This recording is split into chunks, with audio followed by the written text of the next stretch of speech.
டிமார்ட்ல நடக்கிற ஒரு ஸ்கேமை பத்தி தான் இந்த வீடியோல பார்க்க போறோம். டிமார்ட்ல நிறைய பொருள் கம்மியான ரேட்டுக்கு கிடைக்குது, நான் இல்லைன்னு சொல்ல கிடையாது.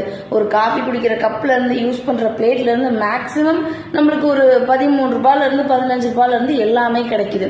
ஆனா அங்க நடக்கிற ஸ்கேம் எனக்கே இப்பதான் புரிஞ்சிச்சு.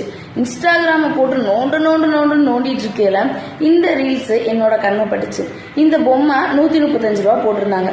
சரி, இன்னும் உள்ள போய் பார்க்கலாம், ஏதேனா ரேட்டு கம்மியா இருக்குதான்னு பார்க்கலாம் அப்படின்ட்டு அதை நோண்டிட்டு உள்ள போனப்ப லைட்டா தான் ஒரு ஸ்க்ரோல் பண்ண அதே பொம்மை கீழே வெறும் 99 ரூபா 95 ரூபாய்க்கு போட்டுருந்துச்சு.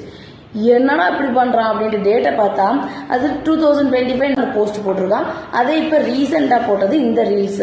ஏன்னா ஒரு 2 மாசத்துல நீ இவ்வளவு ரேட்டு கூட வச்சு விற்கிறியா அப்படின்னு எனக்கு தோணுச்சு.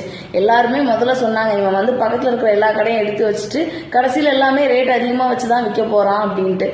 எனக்கே விபத்து அடிக்கலாம் பார்த்தல நீ. அதே தான் இப்பவும் நடந்திருக்குது. எப்ஸ்டீன் ஃபைல் பத்தி எல்லாருமே சீரியஸா பேசிட்டு இருக்கும்போது இந்த விஷயம் அவசியமா அப்படின்னா கண்டிப்பா அவசியம் தான்.